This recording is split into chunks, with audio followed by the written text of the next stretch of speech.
Hey everyone, this is Acid Roots. I've got a review for you, and this one is going to kind of not necessarily fit the mold of to what I've been doing, but I do feel like it's a pretty slick alternative.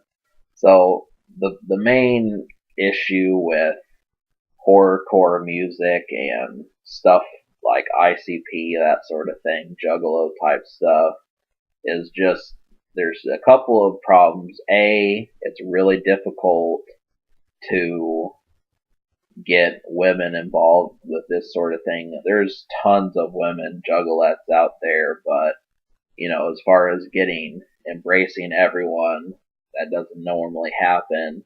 And two, if you're sick of the standard kill, murder kill type lyricism, these are like the only two issues. So you do need something else. And since, some of these guys don't always do that, it's good to have some records that are similar to the music like this, but are not them. So that's the reason I'm not gonna get stuck just doing Tech Nine and ICP every other record. Even if I do like the Juggalo culture a lot, I'm not going to be typecast. So this is something I found when you look at it.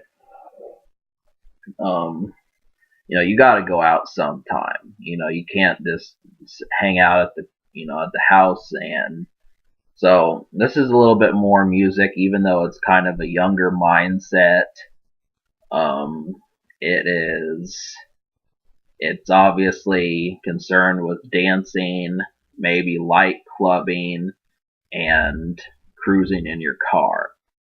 Just standard places where you'd be around others. We're not quite talking hotels and pool parties at motels and that sort of thing, but, just places where you'd find someone dancing and, more house parties more than building parties. So this is refreshing, but obviously Soulja Boy was in high school when he made this record, so I like it still. It resonates rather well. I mean, obviously, if you're over 15 years older than him,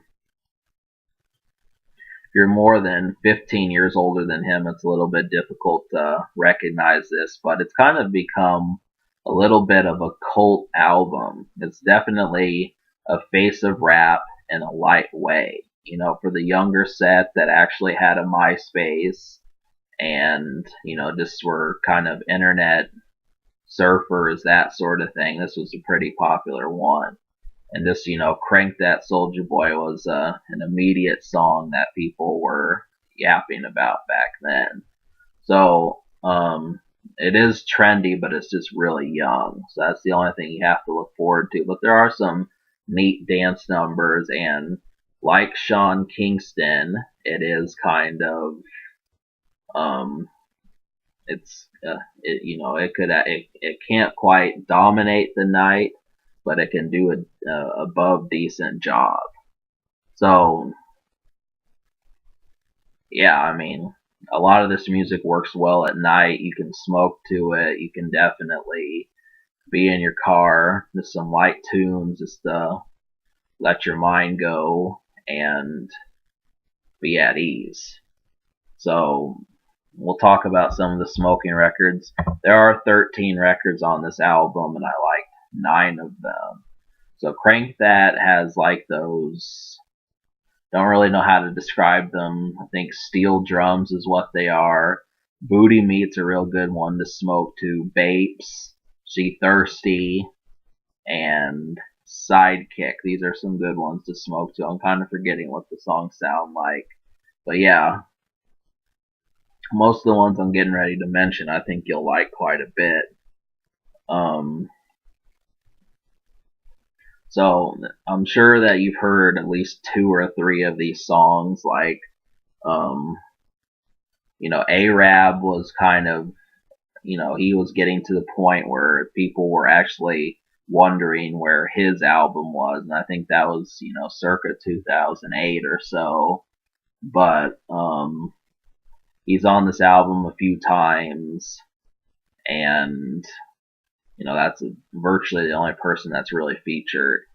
But the production is not necessarily glossy.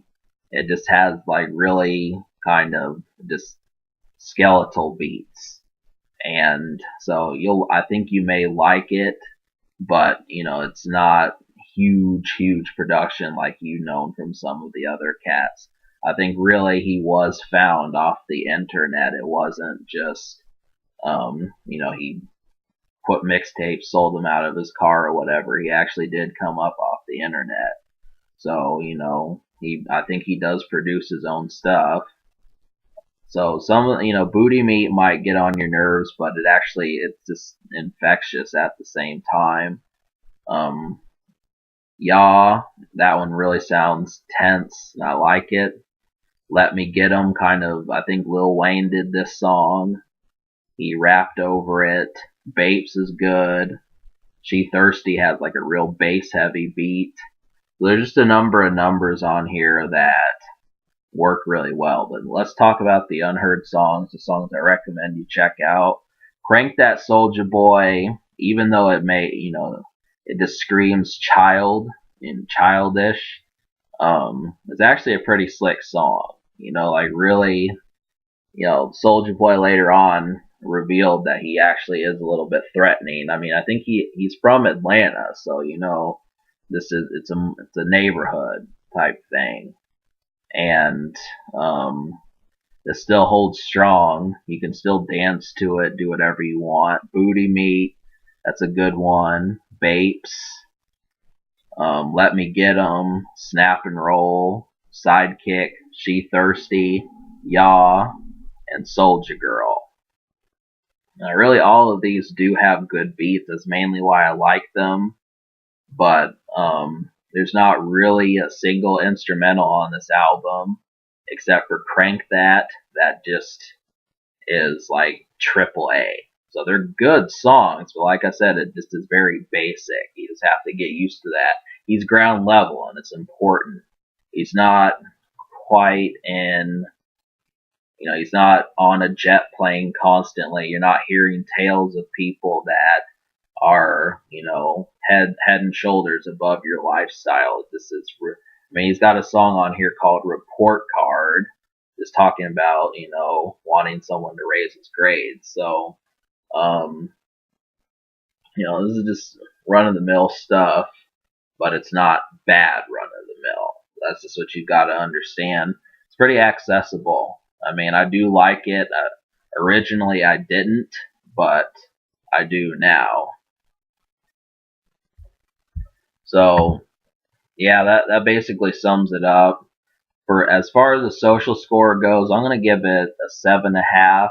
I guess I could give it an 8. I mean, I'll give it a 7.5 just because. I'm gonna give it a 7.5 because like some of these songs have kind of shown their age, and 2007 was almost 10 years ago. So people still going crazy to these songs is unlikely. And also, it's supposed to be, it's more of a reminisce type thing, but I mean, at the same time, you don't have to reminisce to every old song. It's 3 months old, you don't have to reminisce to it. So I'm trying to create like a medium so that people will still play Soulja Boy without saying that's old school. And really, a lot of these records, they don't reek of old age. You just have to be able to do it. I can listen to them. I don't really have a problem with it. It's fine. That's why I give it a 7.5. I'm gonna give this album a 9 though, because I like 9 out of 13, which is basically the whole entire thing. You'd think I would give it an 8, but just because I did like these songs quite a bit, that's why it's gonna get a 9. I mean, if it just would have been like one more song, I probably would have given it a 10. So I mean, yeah. So I give this album a 9 out of 10 and a 7.5 social. Subscribe for more fun.